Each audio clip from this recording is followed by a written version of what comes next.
সরাসরি আপনাদেরকে নিয়ে চলে যাব পূর্বাঞ্চল এক্সপ্রেসওয়েতে। সেখানে এসে পৌঁছেছেন ইতিমধ্যেই সুলতানপুরে প্রধানমন্ত্রী নরেন্দ্র মোদী। উত্তরপ্রদেশের সুলতানপুরে 341 কিলোমিটার দীর্ঘ ওই এক্সপ্রেসওয়ে তৈরি হয়েছে 22,500 কোটি টাকা খরচ করে। রাস্তার ওপরে নামবে যুদ্ধবিমান। এক্সপ্রেসওয়ের ওপর 3 কিলোমিটারের বেশি লম্বা একটি এয়ারশিপে एयर शोर आयोजन। अभिषेक, प्रधानमंत्री नरेंद्र मोदी पहुंच चुके हैं, अब आगे का कार्यक्रम भी होगा। बिल्कुल, देखिए एयर शो होगा और इस एयर शो में अभी हम देखेंगे कुछ देर में हम मिराज 2000 को देखेंगे और उसके बाद सबसे देखिए दो चीज सबसे इंपॉर्टेंट है। एक तो फ्लाई पास्ट होगा सुमेरा, फ्लाई पास्ट में 5 एयरक्राफ्ट होंगे, उसमें मिराज होगा, सुखोई होगा, जगुआर होगा। एक मिराज, 2 जगुआर, 2 सुकोई फ्लाई पास करके जाएंगे, फिर रोलर लैंडिंग होगी, यानी कि टच डाउन करते हुए यहां से आगे बढ़ जाएंगे। और एक और इम्पोर्टेंट चीज है, जो सूर्य किरण युद्धक विमान है वो और सुखोई मिलकर के तिरंगे का दृश्य दिखाई पड़ेगा, वो बड़ा अद्भुत दृश्य होगा जी। और जैसा मैं अभी बता भी रही थी कि किस बड़ी संख्या में यहाँ पर महिलाएं, युवा, बच्चे सब पहुंचे हैं, उनके लिए भी ये अपने आप में एक बहुत ही अनमोल लम्हा होगा जब वो इस तरह के टच डाउन को देखेंगे, इन विमानों को, और उसके बाद इस तरह का सूर्य किरण विमान द्वारा बनाया गया राष्ट्र ध्वज देखेंगे। बिल्कुल, आप जहाँ खड़ी हैं सुमेरा, पीछे गांव बसे हुए हैं। अभी इस बीच में गांव की तरफ ही गया था, मैं देख रहा हूँ कि खेतों से निकल करके लोग आ रहे हैं और कोशिश कर रहे हैं कि उनको ये देखने में, क्योंकि यहाँ के लिए बड़ा नया अनुभव है इस पूरी बेल्ट में इस तरह से लड़ाकू विमानों का उतरना और एक्सप्रेसवे का होना, ये सब एकदम नयापन है। तो काफी लोग आ रहे हैं और कोशिश कर रहे हैं कि एक बार वो इस दृश्य को देख सकें। तो बड़ा कौतूहल है यहाँ आसपास के गाँव में। जी हाँ, बहुत कौतूहल लोगों में है। और जब हम यहाँ पहुंच रहे थे तब भी हम लगातार लोगों से सवाल पूछने की कोशिश कर रहे थे कि क्या खास है। तो एक्सप्रेसवे को लेकर तो लोगों के मन में है ही बहुत सा उत्साह, क्योंकि आज जब उद्घाटन हो जाएगा उसके बाद वो इस एक्सप्रेसवे का इस्तेमाल कर पाएंगे, जिसको लेकर बहुत समय से लोगों ने जरूरत को महसूस किया कि ये एक्सप्रेसवे हो। लेकिन उसके साथ साथ कैसे इसके जरिए उनके जीवन में कोई बदलाव आएगा या नहीं आएगा, ये भी एक बड़ा सवाल है उनके मन में, क्योंकि वो चाहते हैं कि उनके जीवन में बदलाव आए। 8-9 जिले हैं जहां से ये गुजरेगा एक्सप्रेसवे, लेकिन साधने की कोशिश दरअसल पूरे पूर्वांचल को है। पूरे पूर्वांचल को, यानी लगभग 24 से 28 जिले हैं, लगभग 164 विधानसभा सीटें हैं, जिन्हें सीधे तौर पर या इनडायरेक्टली कहीं ना कहीं ये एक्सप्रेसवे जरूर प्रभावित करेगा। और वही कोशिश है योगी आदित्यनाथ की, वही कोशिश है बीजेपी सरकार की। और विकास से कैसे जोड़ना है, विकास से कैसे इस पूरे इलाके को जोड़ना है, वही संदेश मुझे लगता है कि आज जरूर प्रधानमंत्री नरेंद्र मोदी यहाँ मंच से लोगों के बीच जब खड़े होंगे तो देंगे। और हमने रास्ते में जगह जगह, उमेश भी हमारे साथ मौजूद हैं, वो पोस्टर्स देखे हैं जहां पर ये बताया गया कि सरकार की उपलब्धियां क्या हैं, चाहे वो किसान सम्मान निधि की बात हो, चाहे वो महिलाओं की बात हो। और हमने यहाँ पर भी देखा कि बड़ी संख्या में महिलाएं पहुंची हुई हैं। उमेश जी, देखिए योगी सरकार की और केंद्र सरकार की जो तमाम स्कीम्स हैं वो यहाँ पर जगह जगह दर्शाई गई हैं होर्डिंग के जरिए। और मैं आपको बताना चाहूँगा कि ये जो एक बड़ा प्रोजेक्ट है, मेगा प्रोजेक्ट है, और खास करके पूर्वांचल से लेकर के अवध को जोड़ता है। 9 जिले इसमें आते हैं, 50 से 60 विधानसभा सीटें हैं जिनको ये कवर करता है। तो ऐसे में बहुत महत्वपूर्ण हो जाता है इस एक्सप्रेस का वे का जो उद्घाटन कार्यक्रम है। और मैं आपको बताना चाहूँगा इस कार्यक्रम में आने के पहले जहाँ से इसकी शुरुआत हुई, यानी कि लखनऊ से जहाँ से शुरुआत हुई है और जहाँ तक गाजीपुर तक ये एक्सप्रेस वे जाएगा, वहाँ हर जगह पर तमाम होर्डिंग्स लगाई गई हैं। और खास करके जो केंद्र सरकार की स्कीम रही है, योजनाएं रही हैं, जो कि जनता के हित में लागू की गई हैं, या राज्य सरकार योगी सरकार की कोई स्कीम हो जो कि जनता के लिए लागू की गई है, चाहे महिलाओं से जुड़ी हुई हो, रोजगार से जुड़ी हुई हो, युवाओं से जुड़ी हुई हो, या फिर किसानों से जुड़ी हुई है, उन सारी चीजों को यहाँ पर दर्शाया गया है बैनर पोस्टर के जरिए। सुमेरा जी, और हम एक बार फिर आपको दिखाते हैं। देखिए समीर, यहाँ जहां हम मौजूद हैं वहां से हम देख सकते हैं कि कैसे लास्ट मिनट की जो तैयारियां हैं वो की जा रही हैं।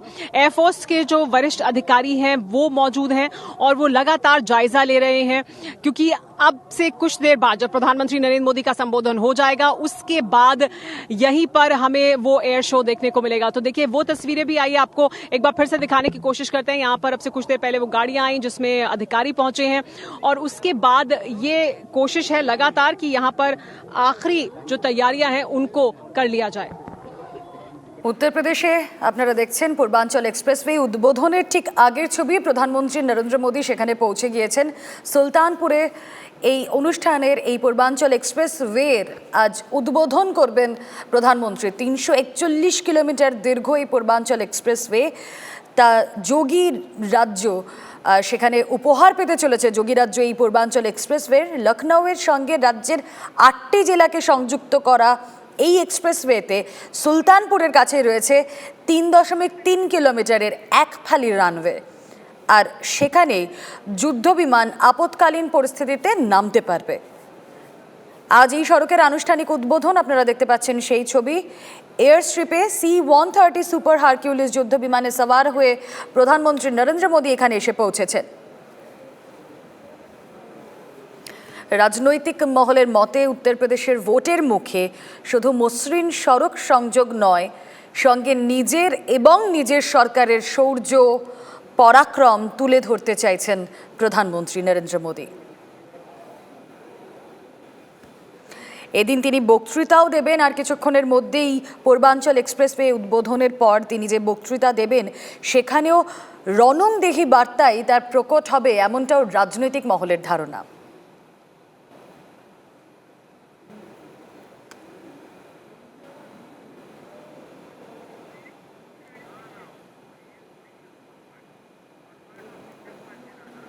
পূর্বাঞ্চল এক্সপ্রেসওয়ের উদ্বোধনে প্রধানমন্ত্রী নরেন্দ্র মোদী 341 কিলোমিটার দীর্ঘ এই এক্সপ্রেসওয়ে তার উদ্বোধন করতে সুলতানপুরে এসে পৌঁছেছেন নরেন্দ্র মোদী।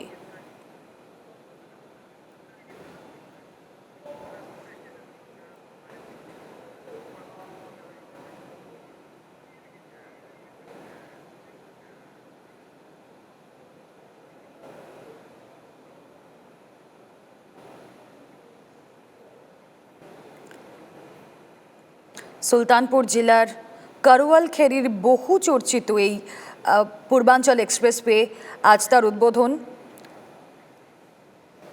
দুপুর 1:30টার কিছু আগেই এসে এখানে পৌঁছেছেন প্রধানমন্ত্রী নরেন্দ্র মোদী।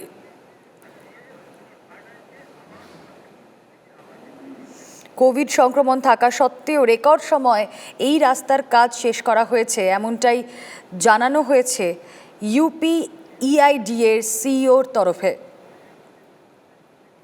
2022 সালে উত্তরপ্রদেশের নির্বাচন আপনারা সকলেই জানেন, তার আগে এই রাস্তা উত্তরপ্রদেশের মানুষের কাছে একটি বড় উপহার, এমনটাই মনে করছে রাজনৈতিক মহল। 341 কিলোমিটার লম্বা এই রাস্তা লখনৌ এবং গাজীপুরকে যুক্ত করছে। এই রাস্তা ভারতের দীর্ঘতম এক্সপ্রেসওয়ে। এর আগে যদিও এই দীর্ঘতম লম্বা এক্সপ্রেসওয়ের তকমা ছিল লখনৌ আগ্রা এক্সপ্রেসওয়ের কাছে, যার দৈর্ঘ্য ছিল আপনারা জানেন 302 কিলোমিটার।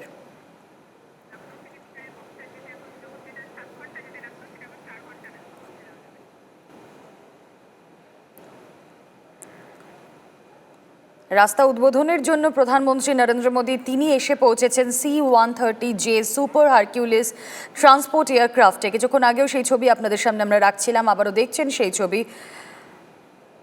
এবং এই পূর্বাঞ্চল এক্সপ্রেসওয়ে সূচনার পর ভারতীয় বায়ুসেনা একটি হাওয়াই কসরত দেখাবে, এমনটাও আমরা জানতে পারছি। সুলতানপুর জেলায় এই এক্সপ্রেসওয়ের ওপর নির্মিত একটি 3.3 কিলোমিটার লম্বা এয়ার স্ট্রিপে সেই হাওয়াই কসরত দেখা যাবে, এয়ার শো যাকে আমরা বলে থাকি। এই এয়ার স্ট্রিপ নির্মাণ করা হয়েছে যাতে আপৎকালীন সময় এখানে ভারতীয় বায়ুসেনার যুদ্ধ বিমান অবতরণ করতে পারে। প্রধানমন্ত্রী নরেন্দ্র মোদী এই প্রকল্পটি, এই প্রজেক্টটি সাধারণ মানুষকে উৎসর্গ করবেন তা বলাই বাহুল্য। এই প্রজেক্টের সূত্রপাত হয়েছিল 2018 সালে। জুলাই মাসের 14 তারিখ আজমগড়ে এর শুরু হয়। পূর্বাঞ্চল এক্সপ্রেসওয়ে নির্মাণের অন্যতম যে কারণ ছিল তা হলো উত্তরপ্রদেশের বিভিন্ন প্রত্যন্ত অঞ্চল যেগুলো এখনও অনুন্নত, উন্নয়নের নিরিখে যেগুলো পিছিয়ে রয়েছে, সেই অঞ্চলগুলোতে উন্নয়নের কাজ শুরু করা।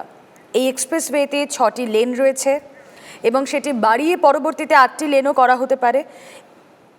এবং এই এক্সপ্রেসওয়ে বানাতে এখনো পর্যন্ত যা আমরা জানতে পারছি খরচ হয়েছে 22,500 কোটি টাকা।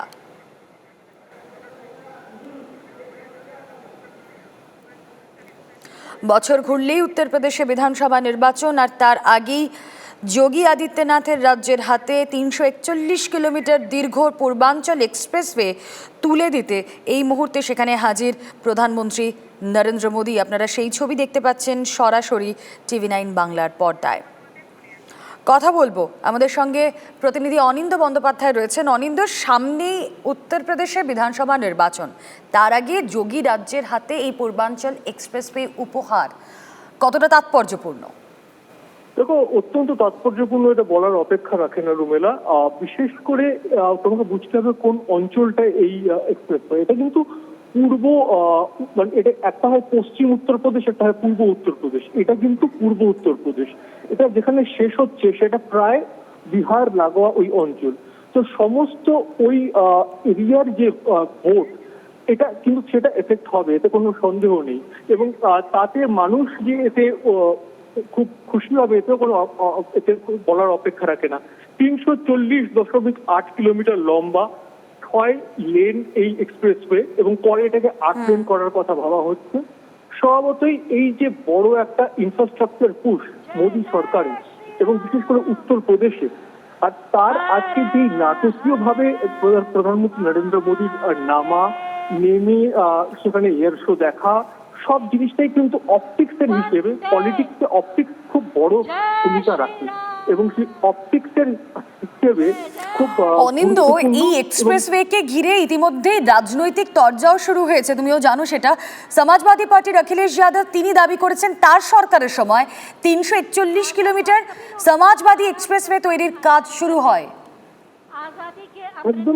একদমই তাই, এবং উনি দাবি করেছেন, এবং এই তরজাটা কিন্তু আজকের যেমন একদিকে এই আজকের নাটকীয় ইনগরেশন, সেটা যেমন একটার দিকে চোখ সবার থাকছে, সেই তরজার দিকেও কিন্তু দ্বিতীয় চোখটা থাকছে। তুমি ঠিক বললে, এবং উনি বলেছিলেন সমাজবাদী পার্টির দাবি যে ওনারই ক্লিয়ার করা এই প্রজেক্ট। কিন্তু যেটা হয় যে সবসময় নানা রকম পার্টি একজন ফাইল ক্লিয়ার করে, কিন্তু মানে এই সমস্ত যে আইবলস সেটা কিন্তু থাকে যখন ইনগরেশন হয় এবং কেক সে করে। এবং ঘটনা সূত্রে এটা মেন কাজটা হয়েছে লাস্ট 5 বছরে, এবং ইনগরেশনও বিজেপি সরকারের যোগী আদিত্যনাথের আমলে হচ্ছে। তো স্বভাবতই ক্রেডিট তারাই নিতে চাইবে। অবশ্যই দুটো পার্টির মধ্যে, সমাজবাদী পার্টি এবং বিজেপির মধ্যে একটা ক্রেডিট নিয়ে মারামারি চলছে এবং চলবে, বিশেষ করে এই জন্য আগামী বছর। একদমই অনিন্দ, তুমি নজর রাখো, পরবর্তীতে আবারও তোমার সঙ্গে কথা বলবো। আমরা দেখতে পাচ্ছি প্রধানমন্ত্রী নরেন্দ্র মোদী তিনি এই মুহূর্তে মঞ্চে উঠেছেন, তার হাতে স্মারক তুলে দিয়েছেন যোগী আদিত্যনাথ।